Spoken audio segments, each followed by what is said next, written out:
ہم نے ابھی تک اس معاملے میں کوئی فیصلہ نہیں کیا کہ کیا کریں، بس آپ کے آنے کا انتظار تھا، اب آپ بتاؤ کیا فیصلہ کیا جائے۔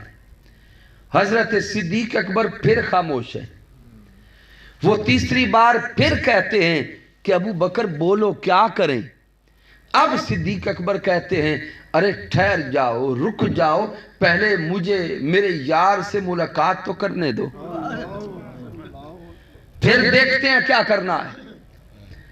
حضرت صدیق اکبر چلتے چلتے حضور کے دروازے پر آئے، وہ کفار سردار بھی ساتھ تھے، وہ پیچھے رک گئے۔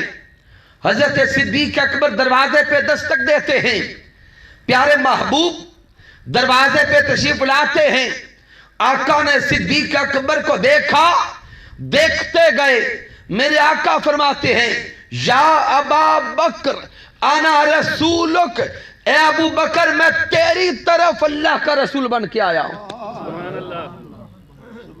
تیری طرف اللہ کا رسول بن کے آیا، میں تیرے لیے اللہ کا رسول بن کے آیا ہوں۔ اب سامعین اگلے الفاظ پہ غور کرنا۔ حضرت صدیق اکبر حضور کے سامنے کھڑے ہیں، عرض کرتے ہیں ما دلیلک، سونیا اس نبوت پر دلیل کیا ہے؟ اور یاد رکھ لیں صدیق اکبر نے یہ دلیل اپنے لیے نہیں مانگی، ان کے لیے مانگی جو نکر میں کھڑے دیکھ رہے تھے۔ حضرت صدیق اکبر کا اپنا حال تو یہ تھا کہ اس سے پہلے بھی کئی بار خواب میں صدیق اکبر کو بتا دیا گیا تھا کہ ابو بکر مبارک ہو، محمد مصطفیٰ جو تیرے یار ہیں وہ اللہ کے پیغمبر ہیں، آپ ان کے صحابی ہیں۔ لہذا حضرت صدیق اکبر کے دل میں کوئی شک و شبہ نہیں تھا، یہ دلیل وقت کی ضرورت تھی، ان کے لیے مانگ رہے تھے جو پیچھے دیکھ رہے تھے۔ حضرت صدیق اکبر عرض کرتے ما دلیلک، پیارے آقا دلیل کیا ہے؟ اب آقا کے جواب پہ واری جان، پیارے حبیب کے جواب پہ غور کرنا۔ صدیق اکبر عرض کرتے حضور دلیل کیا ہے؟ میرے مصطفیٰ فرماتے ہیں اے ابو بکر الشیخ الذی لقیت بالیمن، ابو بکر کیا میری نبوت پر وہ یمن کا شیخ دلیل کم ہے جس سے مل کے آ رہے ہو، آئے جس سے ملاقات کر کے آئے ہو؟ حضرت صدیق اکبر شوقڈ ہوئے، لیکن اپنے آپ کو سنبھال کے آگے پھر عرض کرتے ہیں وَكَمْ مِنْ شَيْخٍ، سنیں آقا وہاں تو کئی شیوخ سے ملا ہوں، وہاں تو کئیوں سے ملاقات ہوئی، آپ کس شیخ کی بات کرتے ہیں؟ ارے صدقے جائیں حضور کے علم پر، حضور کے مقام پر، حضور کی رفعت پر۔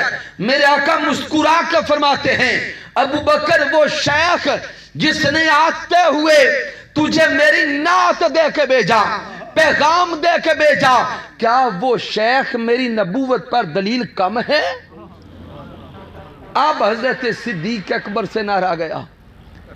صدیق اکبر وجدانی کیفیت میں ہیں، عرض کرتے ہیں مد یدک رسول اللہ، سونے آقا اپنا ہاتھ آگے بڑھائیں، آقا ہاتھ آگے بڑھائیں۔ میرے آقا ہاتھ آگے بڑھاتے ہیں، صدیق اکبر اپنا ہاتھ دست مصطفیٰ میں دے کے کلمہ پڑھتے ہیں اشہد ان لا الہ الا اللہ۔ سونے آقا میں آپ کی نبوت پہ ایمان لایا، آپ کی صداقت پہ ایمان لایا۔ تو سامعین محترم یہ ہے ایمان افروز واقعہ حضرت ابو بکر الصدیق رضی اللہ تعالیٰ عنہ کے ایمان لانے کا۔ تو حضرت صدیق اکبر رضی اللہ تعالیٰ عنہ بڑی عمر والوں میں ایمان لانے میں اول ہیں۔ اور جان لیں پھر حضرت صدیق اکبر رضی اللہ تعالیٰ عنہ کی جو دین متین کے لیے نوکریاں ہیں، جو قربانیاں ہیں، وہ کسی سے ڈکی چھپی نہیں ہے۔ حضرت صدیق اکبر کی محبت یہ عین ایمان ہے۔ حضرت صدیق اکبر کے ساتھ تعلق حبی یہ ایمان کا حصہ ہے۔ اور اختتام کی طرف آتے ہوئے ٹائم اس سے آگے اگر ایک اور بڑا عجیب اور لطیف واقعہ عرض کرتا ہوں کہ حضرت صدیق اکبر رضی اللہ تعالیٰ عنہ کا جو لقب صدیق ہے یہ آپ کو کب ملا؟ عرف عام میں تو معروف یہی ہے کہ جب آپ نے واقعہ معراج کی تصدیق کی تو آپ کو لقب صدیق سے نوازا گیا، لیکن آج یہ تصور بھی واضح ہوتا جائے کہ معراج کی تصدیق پر یہ لقب آپ کو دیا نہیں گیا، اس لقب کا اعلان کیا گیا۔ پھر یہ لقب کب ملا؟ ابھی آپ پیدا بھی نہ ہوئے تھے تو صدیق کا ٹائٹل آپ کو عطا کر دیا گیا۔ اب اس پر جو میں دلیل دینا چاہتا ہوں، یہ شرح عقائد النبراس، عقائد نبراس کی شرح ہے، عقائد کی کتاب، وہاں پہ یہ واقعہ موجود ہے اور اس کو بیان کرنے والے حضرت ابو ہریرہ رضی اللہ تعالی عنہ ہے۔ آپ بیان کرتے ہیں کہ ہم حضور علیہ السلام کی بارگاہ اقدس میں بیٹھے تھے اور قریب مہاجر اور انصار صحابہ تھے جو قریبی السابقون والاولون کا مقام رکھنے والے ہیں۔ آقا علیہ السلام صحابہ سے فرماتے ہیں کہ اے میرے دیوانوں، اپنے بچپن کی کوئی باتیں سناؤ۔ اب یہ تصور میں لائیں کہ ایسا ماحول تب ہی ہوتا ہے جب ہم راز بیٹھے ہوں اور ہم خیال بیٹھے ہوں۔ اب صحابہ کرام مسکرا کے حضور کی بارگاہ میں اپنی باتیں بیان کر رہے ہیں، یہاں تک کہ جب باری حضرت صدیق اکبر کی آئی تو آپ عرض کرتے، سونے آقا جب میری عمر 4 سال تھی، میں 4 سال کا تھا، میرا باپ مجھے بازو سے پکڑ کر بت خانے لے گیا۔ اِنَّا أَخَذَ بِيَدِي، میرے ہاتھ سے پکڑا، بی إِلَى الصَّنَمِ، اور بت خانے لے گیا، اور بت خانے لے جا کے مجھے ایک بت کے سامنے کھڑا کر دیا، اور میرے باپ نے کہا یا بنیا آلہتک، اے میرے بیٹے یہ تیرا الہ ہے، تیرا خدا ہے، فاسجد لہا، تو اس کو سجدہ کر، معاذ اللہ۔ آپ فرماتے ہیں یہ کہہ کر وخلانی، میرا باپ خود آگے چلا گیا۔ آپ فرماتے ہیں میں بت کے سامنے کھڑا ہوں اور بت سے کچھ باتیں کرتا ہوں، عمر 4 سال اور بت سے جو باتیں کی وہ باتیں سنیے گا۔ حضرت صدیق اکبر فرماتے ہیں فقلت، پس میں نے بت سے کہا انی جائع فاطعمنی، فرماتے ہیں میں نے بت سے کہا کہ اگر تو خدا ہے تو سن، میں بھوکا ہوں، تو مجھے کھانا دے۔ فلم یجبنی، فرماتے ہیں میں نے انتظار کیا، کوئی جواب نہیں آیا۔ آپ فرماتے ہیں میں نے پھر دوسرا سوال کیا، انی آرن، میں عریہ ہوں، بے لباس ہوں، فلبسنی، تو مجھے لباس عطا کر اگر میرا خدا ہے۔ فلم یجبنی، کہتے ہیں اس سوال پر بھی کوئی جواب نہیں آیا۔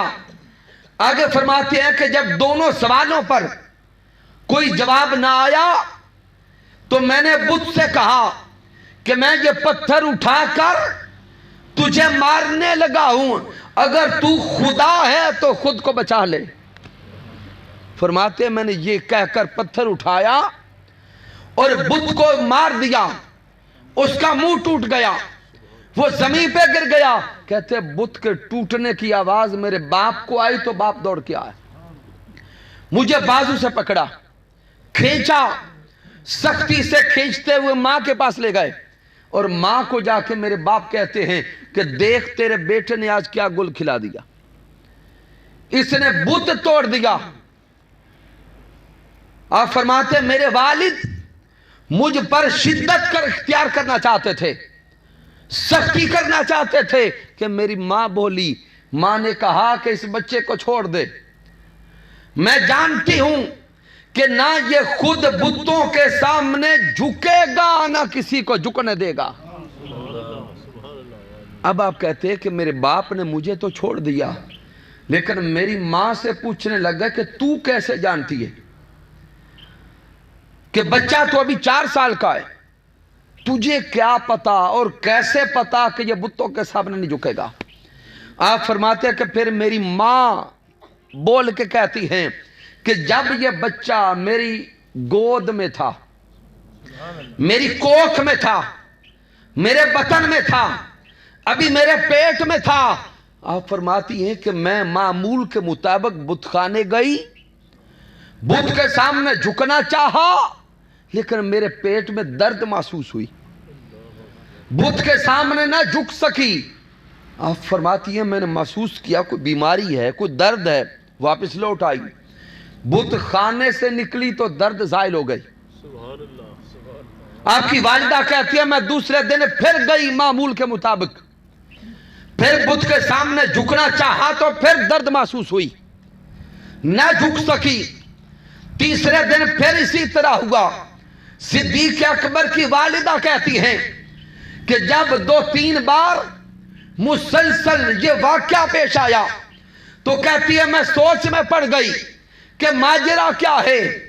تو حضرت صدیق اکبر کی والدہ کہتی ہیں مجھے پھر آواز دے کے بشارت دی گئی, یا امت اللہ علی التحقیق البشرا بولد العتیق اسمہ فی السماء صدیق لمحمد صاحب والرفیق.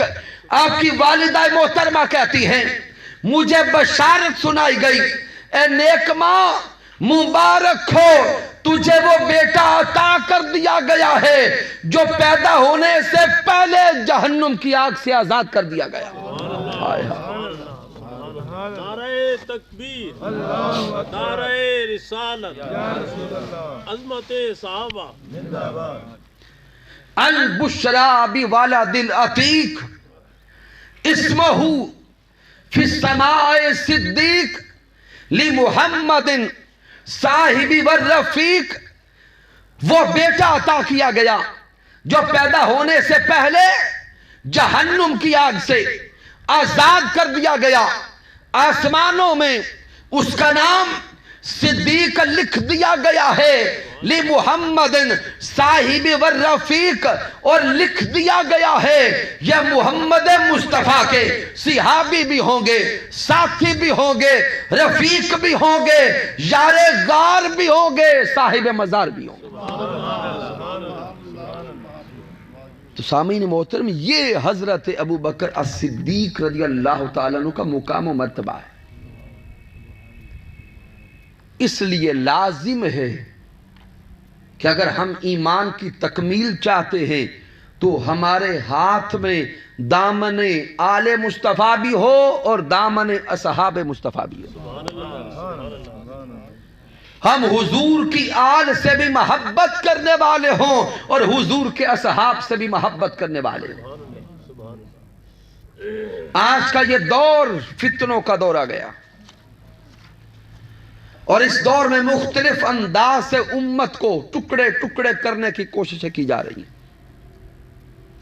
کبھی لسانیت کے نام پر, کبھی ملکیت کے نام پر, اور کبھی طرح طرح کے نعروں لگا کر ان نعروں کے ذریعے امت کو بانٹا جا رہا ہے. لیکن یاد رکھ لیں, اگر امت اپنے اندر سکون چاہتی ہے, امن چاہتی ہے, یونٹی چاہتی ہے, اور پھر سے قوت و طاقت دکھانا چاہتی ہے, تو پھر لازم ہے کہ یہ امت خلفائے راشدین کے ساتھ بھی تعلق پختہ کرے اور حضور کی آل کے ساتھ بھی تعلق پختہ کرے۔ تحریک منہاج القرآن اور حضور شیخ الاسلام ڈاکٹر محمد طاہر القادری مقدس اللہ علی نے ساری زندگی سے امت کو جوڑنے کی کوششیں کی ہیں۔ امت کو توڑا نہیں، امت کو جوڑا ہے۔